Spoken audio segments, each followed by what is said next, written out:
नमस्ते, तव्हांजो स्वागत आहे पंहिंजे चैनल हिंदू सिंधी किचन में। अॼु असां सभिनी जी मोस्ट फेवरेट असां फ़िश तयारु कंदा। हलो त कहिड़े नमूने तयारु कयूं था मां तव्हांखे ॿुधायां थी। असां ठाहींदासीं मसाला फ़िश। असां हिनखे लूणु ॾेई करे रखी छॾींदासीं। असां हिकु चमचो हिनखे लूणु ॾींदासीं जीअं असांजी फ़िश असांजी चेरी थी वञे। ऐं मथां असां धनिया बि ॾींदासीं जीअं असां फ्राए कयूं त असांजी चिपके न ऐं ख़राबु न थिए। असां हिनखे कलाकु खनि रेस्ट ॾींदासीं जीअं असांजी चेरी थी वञे फ़िश। असां मसाला फ़िश खे लूणु हल्दी धनिया असां ॾेई करे रखी छॾियोसीं कलाकु खनि जीअं असांजी रेस्ट खाई वञे। हाणे असां हिन में मसाला विझंदासीं। ॾिसो त मां कहिड़ा कहिड़ा मसाला विझां थी, मां तव्हांखे ॾेखारियां थी। थूम खे मां कुटे छॾियो आहे। 1/2 टीस्पून चिली फ्लेक्स, गरम मसालो 1/2 टीस्पून, जीरो 1/2 teaspoon, black pepper 1/2 teaspoon, red chillies 1/2 teaspoon. इहे असां मसाला जेके आहिनि सभु असां हिन में विझी छॾींदासीं। हिकु लीमो असां इहो लीमो हिन में विझी छॾींदासीं फ़िश में। ऐं इहे मसाला सॼा असां हिन में विझंदासीं जीअं असांजी इहा मसाला फ़िश सुठे नमूने चेरी थी वञे। असां हिनखे मिक्स कंदासीं हथनि सां जीअं सुठे नमूने असांजो मसालो लॻी वञे। असां हिनखे रखी छॾींदासीं 15 मिंट रेस्ट करण जे लाइ जीअं असांजी इहा फ़िश सुठे नमूने तयारु थिए।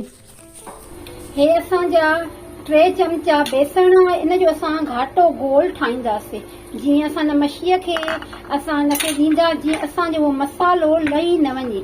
इन जे करे असां बेसण में डिप कंदासीं। झटि घड़ी मां तव्हांखे चयमि 15 मिंट रखी छॾींदासीं मैरिनेट जे लाइ। मसालो असां ॾेई चुका आहियूं। हाणे असां हिनजो असांजो गोल तयारु थी चुको आहे। हिन में मां थोरो हल्को लूणु मिर्च हेठि विधो आहे। जीअं हे ॾिसो न हीअं पकोड़नि वांगुरु सफ़ा घणो न कयो आहे, बसि हीअं कयो आहे। तव्हां ॾिसो हाणे असां हिनखे मछलीअ में डिप कंदासीं हीअं। इन जे करे मां डिश में तयारु गोल ठाहियो आहे जीअं हिन में सुठे नमूने फ़िश खे चढ़ी वञे।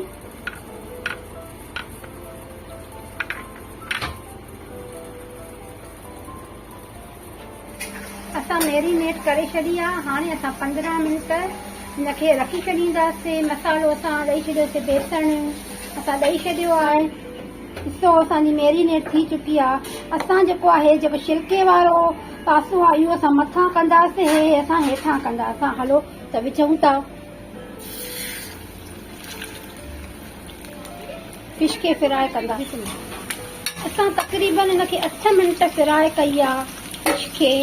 तव्हां ॾिसो केॾो सुठो कलर अची चुको आहे, फ्राए थी चुको आहे। असांजो मसालो बि न लथो आहे छाकाणि त असां मथां बेसण विधो। त तव्हां फ्राए करे ॾिसिजो हिकु दफ़ो, तव्हांखे ज़रूरु पसंदि ईंदी। मां तव्हांखे सॼियूं फ्राए करे ॾेखारियां थी। ॾिसो असां हाणे फ्राए करे चुका आहियूं। असांजी फ्राए थी चुकी आहे। हाणे असां हिन मथां चाट मसालो ऐं लीमो विझंदासीं।